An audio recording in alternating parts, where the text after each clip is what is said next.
Feliz sábado, amados. Nos gozamos de estar en la presencia de Dios un sábado más. Y es nuestro privilegio abrir la palabra de Dios en el libro de Efesios, en el capítulo 4, el versículo 23. Y dice la palabra de Dios: renovaos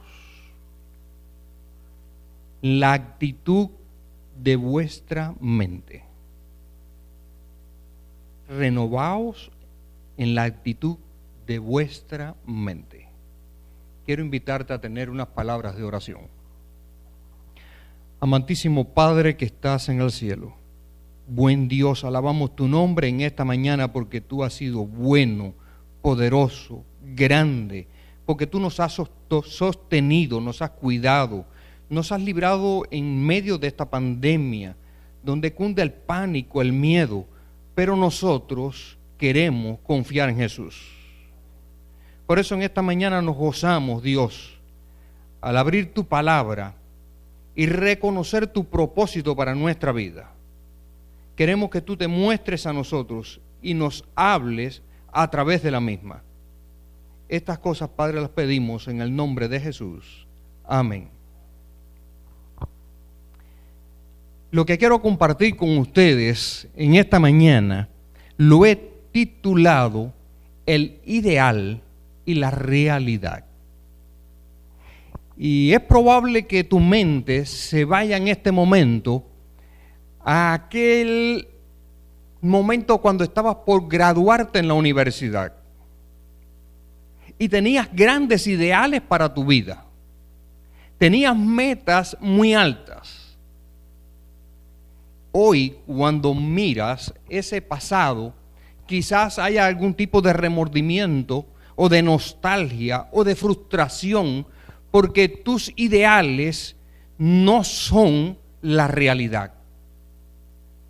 Todo aquello que soñaste, que propusiste para tu vida, que deseaste hacer, no es lo que estás viviendo hoy.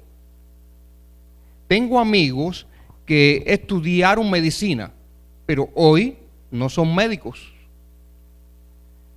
Tengo amigos que eran albañiles, pero hoy son enfermeros.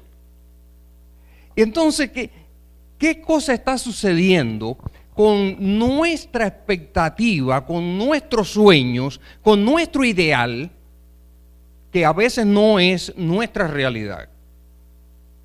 Tal vez pudo haberte sucedido con aquella muchacha linda de la cual te enamoraste y tu corazón te palpitaba y tú dijiste, no hay otra en el mundo, es esta la correcta.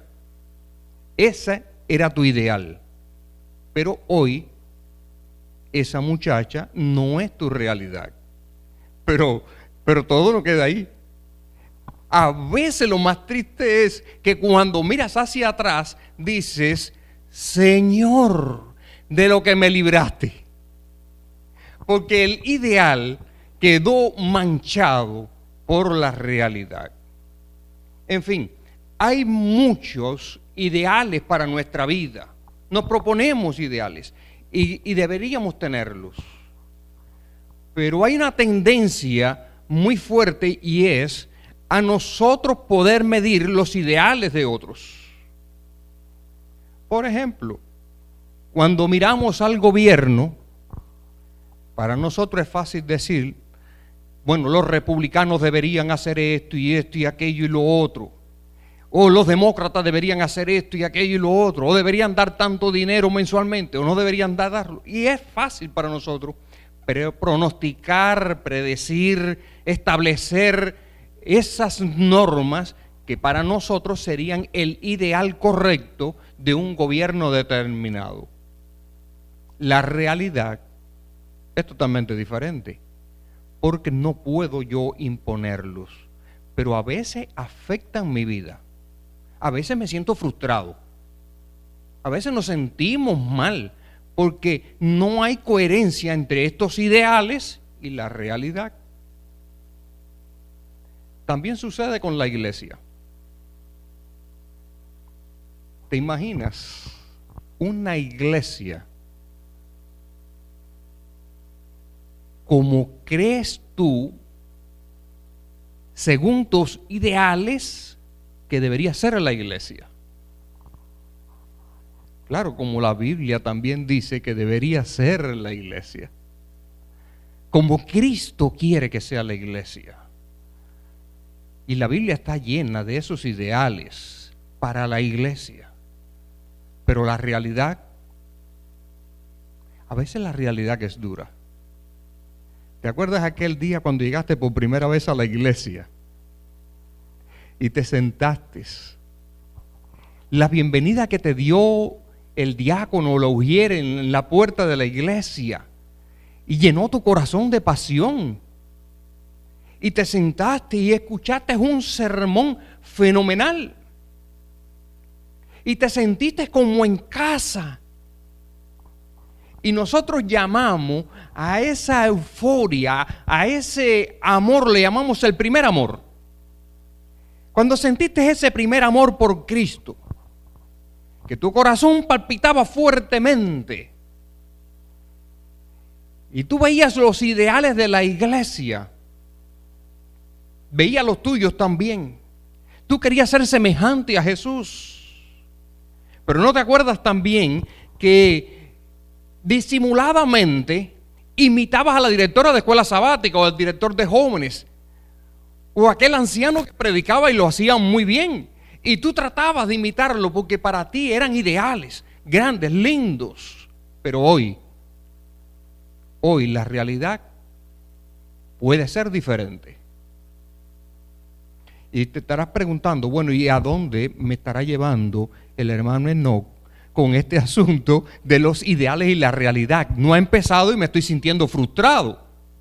Bueno, yo quiero decirte que según la palabra de Dios, debes mantener en alto tus ideales, tus principios, tus metas. Esos ideales tienes que ponerlos en alto. No importa que tu realidad sea diferente. La realidad de hoy no puede determinar el futuro de mañana. Cristo quiere hacer de ti una nueva criatura. Quiere hacer de ti un hombre y una mujer de bien. Y mira, me viene ahora a la mente este pasaje bíblico que dice: vosotros sois una nación santa, un pueblo adquirido por Dios, para que anunciéis las virtudes de aquel que os llamó de las tinieblas a su luz admirable. Ese es el ideal de Dios para esta iglesia. Dios quiere que esta iglesia sea una luz en este lugar. No importa cómo tú veas la realidad hoy. No importa que tú me digas que el COVID-19 está afectando a la iglesia, que la está lastimando, que la iglesia no está unida, que no se están reuniendo. Tú allí en tu casa, frente a la pantalla del televisor, puedes darle gloria a Dios y ser uno con Cristo. Y apoyar tu iglesia, animar a tu iglesia. Cada vez que tú haces una llamada, levantas el teléfono para llamar a un hermano de la iglesia, para darle ánimo, para darle gozo. Cuando tú te conectas con un amigo para decirle lo que Cristo ha hecho en tu vida, tú estás apoyando la iglesia, tú estás elevando el ideal de esta iglesia como Cristo lo quiere. Y déjame decirte algo, para Dios la iglesia es tan importante que en el Nuevo Testamento se menciona más que la vida eterna, se menciona más que el cielo, se menciona más que el infierno, la iglesia. Porque para Dios la iglesia es sumamente importante. La unidad de la iglesia es lo más importante en ella. Si quitamos la unidad de la iglesia, es como quitar el corazón del cuerpo de Cristo. La iglesia debe mantenerse unida, porque la unidad es la que le da propósito a la iglesia, es la que mantiene el ideal de la iglesia, es la que te lleva al puerto seguro. Cristo quiere que tú y yo nos mantengamos unidos, así como Él y el Padre es uno, que nosotros también como iglesia, como pueblo, como comunidad, seamos uno. Claro está, yo sé positivamente, aunque no frecuento esta iglesia mucho, no conozco a sus miembros, a todos, no los conozco por nombre, yo sé que Juancito difiere de Pedrito, eso lo sé. Es más, en este momento podrías estar diferiendo de mí. Y lo que estoy diciendo, podrías estarlo cuestionando. Y en tu mente podrías estarte haciendo tu propio sermón acerca de lo que estoy diciendo. Yo sé que es así. Pero a pesar de nuestras diferencias, deberíamos mantener la unidad.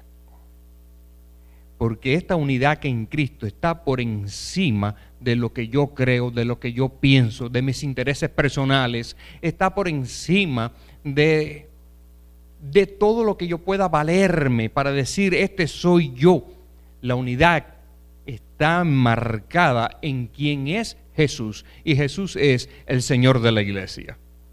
Así que en esta mañana yo quiero hablarte acerca del ideal, pero el ideal que Dios, que Cristo tiene para su iglesia y el papel que tú y yo jugamos tan importante en ella. Así que número uno es cuidar de la unidad. Y para cuidar de la unidad, muchas veces tendré que poner mi orgullo, ponerlo ¿dónde? Abajo la suela del zapato, a los pies de la cruz. Tendré que dejar mi orgullo allí. Muchas veces tendré que dejar mis prioridades también para mantener la unidad, para que la iglesia se mantenga unida. Porque no es como yo digo, no es como yo pienso, sino como Cristo lo ve, como Cristo piensa. ¿Cuáles son los planes de Cristo para esta su iglesia? Al igual que todo padre, nuestro Padre Celestial se regocija viendo cómo sus hijos se llevan bien. Yo me río de gozo, porque yo soy papá. Y cuando yo veo a mis muchachos que están conversando, platicando, que están soñando, que están describiendo sus ideales para su vida, y los veo compartiendo juntos y apoyándose uno al otro, para mí es el mayor gozo que puedo tener en esta tierra. Yo que soy un padre imperfecto, que soy un padre malo, pero que sé dar también, según dice Cristo, sé dar cosas buenas a mis hijos. Yo me gozo con eso. ¿Cómo se gozará mi Padre Celestial cuando ve a su iglesia unida, llevándose bien, amándose los unos a los otros, orando los unos por los otros?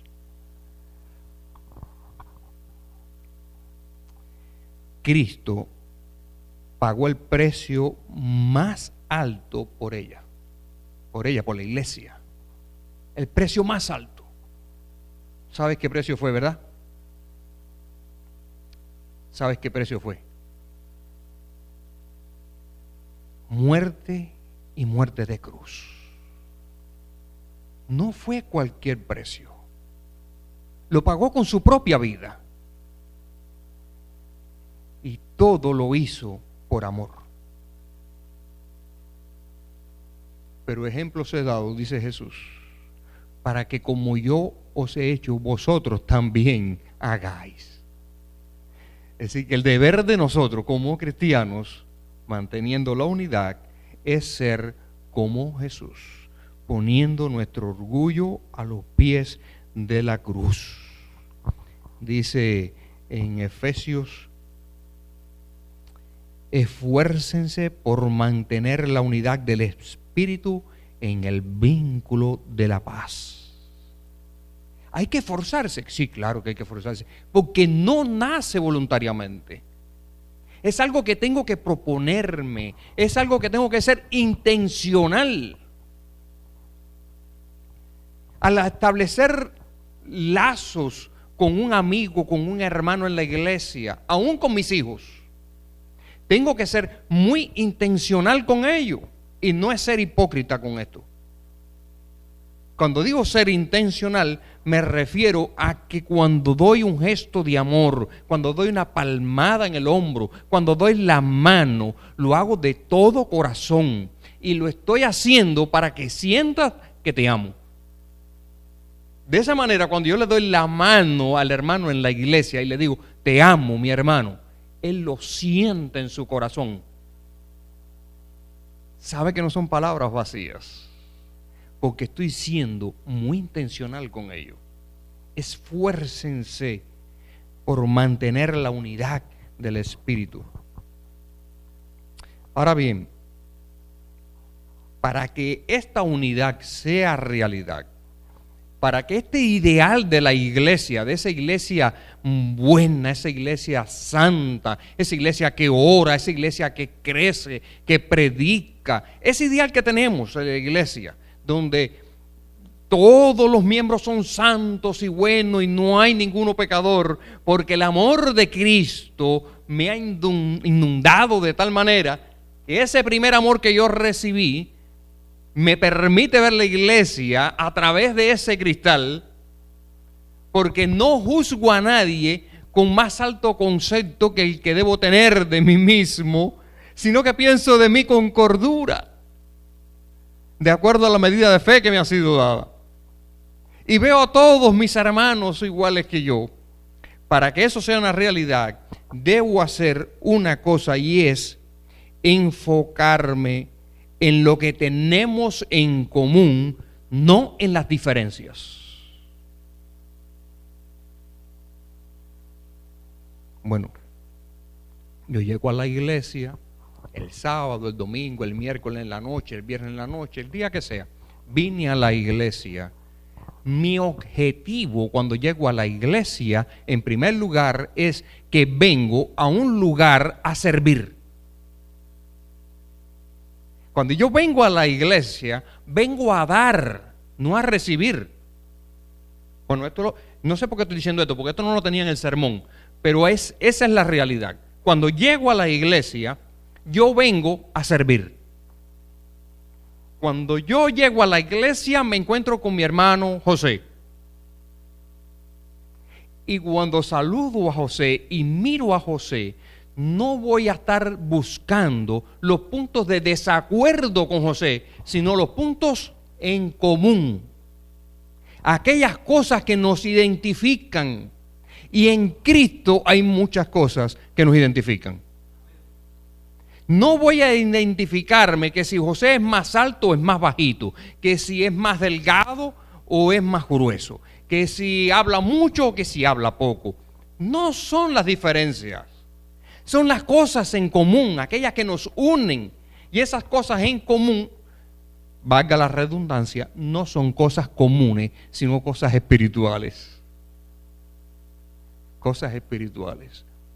Tal vez el hermano Adrián, estoy diciendo nombres al azar, no sé si habrá un Adrián aquí en esta iglesia, o el hermano Marcos, tiene el don de la oración. Y yo tengo necesidad de oración. Y yo llamo a mi hermano. Le digo, mi hermano, ¿cuánta falta me hace que ores por mi problema, por mi situación? Que intercedas por mí. Vamos a poner a Dios a prueba esta semana. Y esta semana, todos los días, escogemos una hora entre mi hermano y yo, porque tenemos eso en común. A él le gusta orar, yo tengo necesidad de la oración. Nos ponemos de acuerdo. Y esta semana, todos los días, a una misma hora, tú vas a estar intercediendo por mi situación, por mi problema.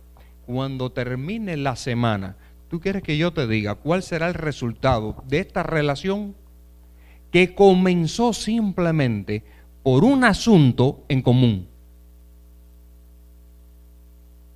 Un asunto en común.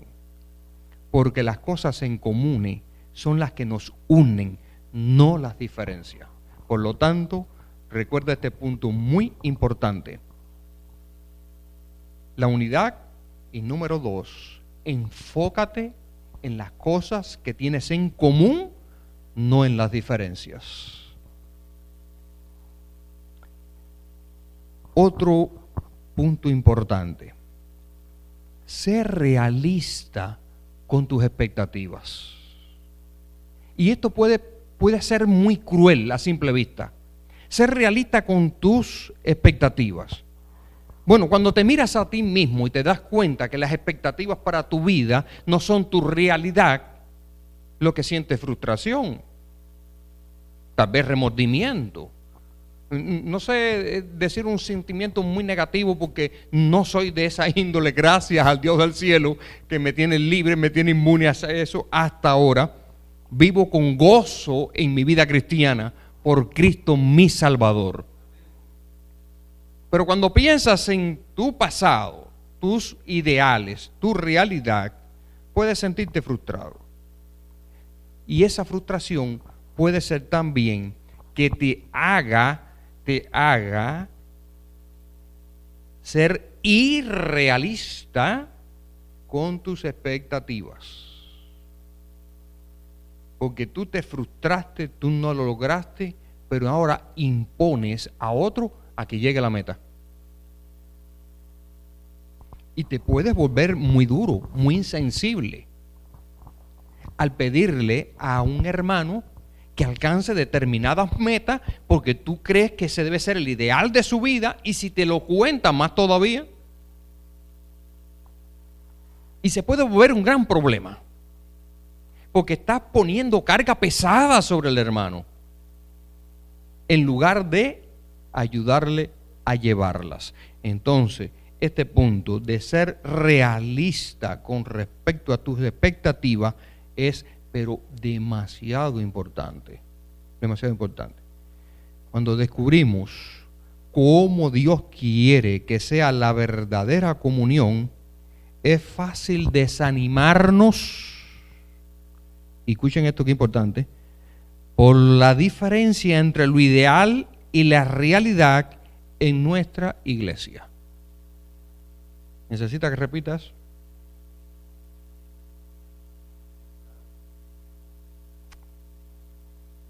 Cuando descubrimos cómo quiere Dios que sea la verdadera comunión, es fácil desanimarnos por la diferencia entre lo ideal y la realidad en nuestra iglesia.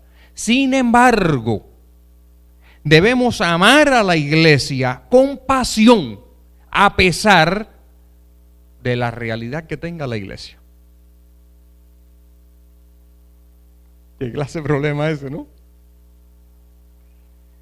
Es decir, que yo tengo un ideal de la iglesia, pero la iglesia está viviendo una realidad diferente, que no es esta iglesia. Estoy hablando de otra iglesia de este pueblo de Miami. En esta iglesia el ideal se mantiene coherente con la realidad. ¿Cierto, verdad? Entonces, positivamente, así es. Pero yo puedo frustrarme al ver que la realidad absorbió totalmente el ideal. Y entonces cuando llego el sábado a la iglesia, en lugar de yo gozarme, porque no he venido a servir, sino he venido a ser servido, no he venido a llenar, sino a ser llenado, entonces me encuentro con un problema grande. Y es que todas las realidades comienzan a saltar de las sillas donde están, y yo estoy fijándome en todas las realidades de los que me rodean, y esto impide que yo vea y reciba la gracia de Cristo. Y de gracia recibiste, da de gracia, da de gracia. Habrá creyentes que sí te van a defraudar en la iglesia. Qué triste realidad. Una triste realidad. Creemos que la iglesia es perfecta. La subimos a ese peldaño del ideal y queremos que se mantenga ahí, pero yo mismo yo mismo no estoy en el lugar donde estoy queriendo poner la iglesia. Y me encuentro con esto, que en la iglesia van a haber hermanos que te van a hacer daño, intencionalmente, y algunos sin intención alguna. Pero no es excusa esto para yo dejar de congregarme, para yo dejar de amar a mis hermanos, porque el Dios del cielo quiere enseñarme algo a mí y algo a mi hermano también. Dios quiere enseñarme algo a mí y le quiere enseñar algo a mi hermano también. Así que yo no puedo sentirme mal, yo no puedo defraudarme por cuando yo me encuentro con esta realidad, porque no puedo permitir que esa realidad marque el futuro, el día de mañana, el ideal de mañana. Tenemos que cambiarlo con la ayuda de Dios. Las personas se desilusionan con la iglesia por muchas razones. Y miren estas razones, que a veces son razones entendibles. Bueno, la lista podría ser bien larga, pero mencionando solo algunos: conflictos, heridas, hipocresía, negligencia, mezquindad, legalismo y en fin, muchos otros pecados. La lista puede ser larga, de cosas que puede enfriarme, que puede amargar mi vida con la iglesia, que me puede llevar al punto de decir, yo mejor adoro en mi casa que congregarme. Ahora estamos condenados a estar aislados. Pero yo añoro el momento en que yo pueda adorar en mi iglesia con todos los hermanos juntos. Eso sería la delicia más grande. Yo creo que Dios nos está dando una lección interesante, y es aprender a poner estos problemas que manchan el ideal de la iglesia, que lastiman el ideal de la iglesia, a ponerlos allí a los pies de la cruz, a mirar a Jesús en cada hermano presente, a amarlo de todo corazón, ser muy intencional en mi relación con cada uno de mis hermanos, y así todos juntos, en unidad, esperar a nuestro Señor Jesús.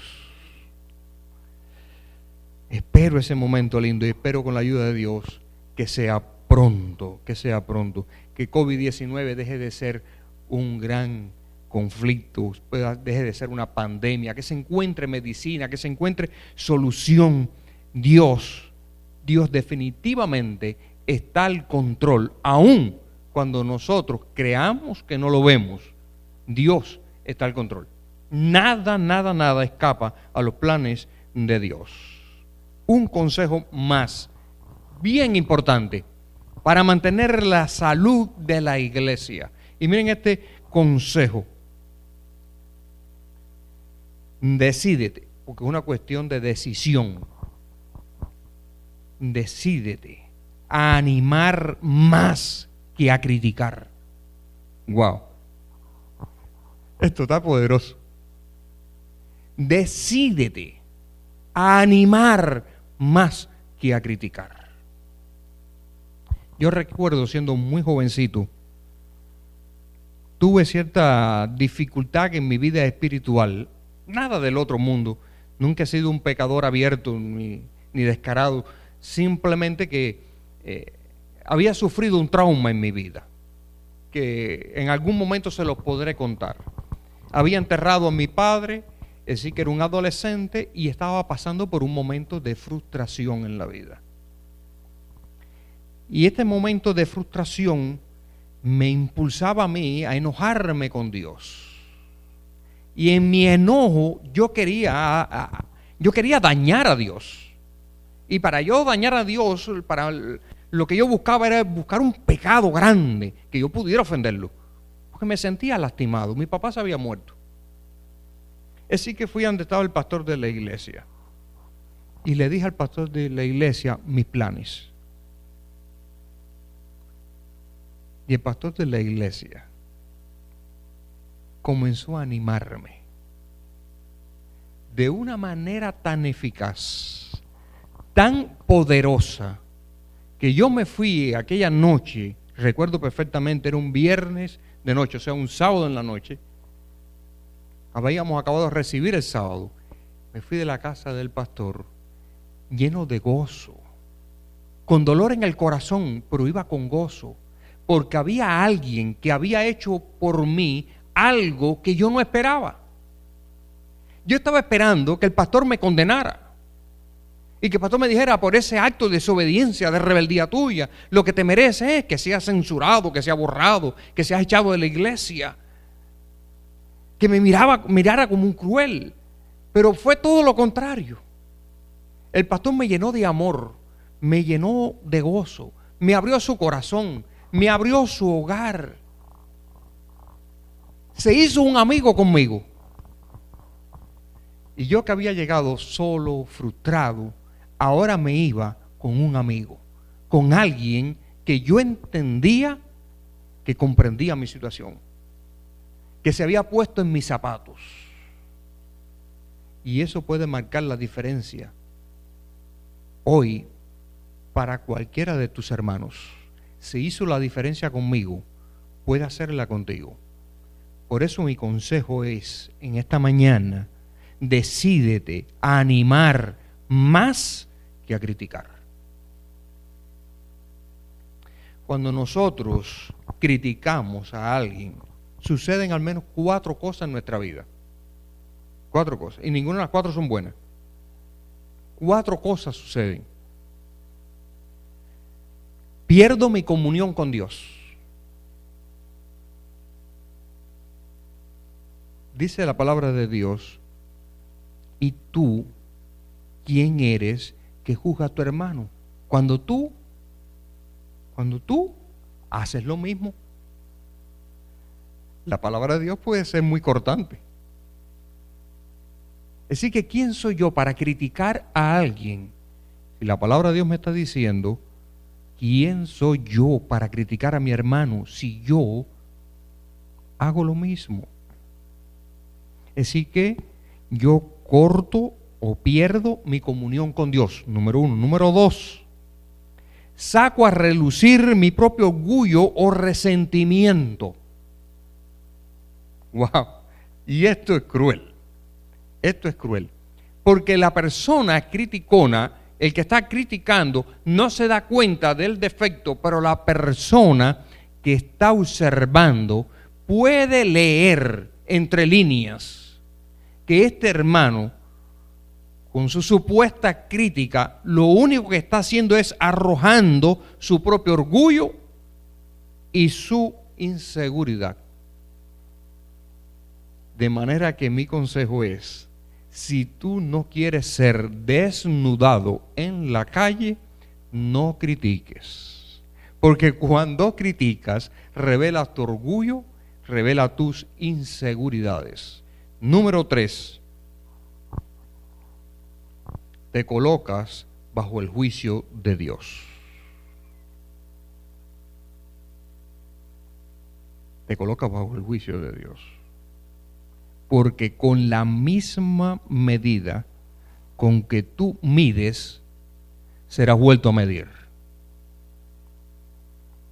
Y a veces establecemos nuestro propio castigo cuando estamos castigando a otros. De manera que hasta ahora llevamos 3 puntos, pero hasta ahora la crítica no resulta en nada beneficioso. Así que número 1, para recordarlo, número 1, pierdo mi comunión con Dios. Número 2, saco a relucir mi orgullo, mi inseguridad. Y número 3, me coloco bajo el juicio de Dios. Número 4, daño la comunión de la iglesia. Y esto sí que es triste. Daño la comunión de la iglesia porque estoy quebrantando la unidad. Quebrantando la unidad. Y cuidado, mucho, mucho, mucho cuidado, porque hay personas que pretenden ser sinceras cuando en realidad son groseras. Imagínese usted que llega una visita a su casa. Esta visita viene con un gozo extraordinario porque traen a su bebé recién nacido. Y como que yo soy muy sincero y yo tengo que decir todo lo que siento, cuando al bebé le digo, wow, pero qué bebé tan cabezón, pero qué feo te nació el bebé. Mi sinceridad habrá sido muy honesta, pero fue inmensamente grosera.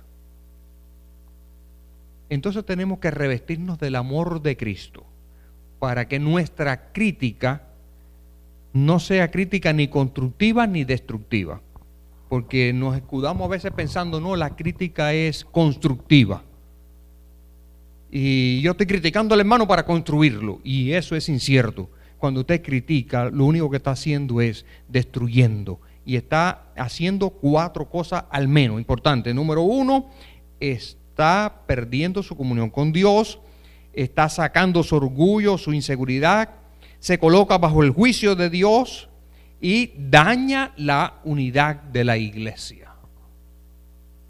De manera que no hay resultados positivos con la crítica. Decídete a animar más que a criticar. Y quiero dejarte este pensamiento lindo del espíritu de profecía.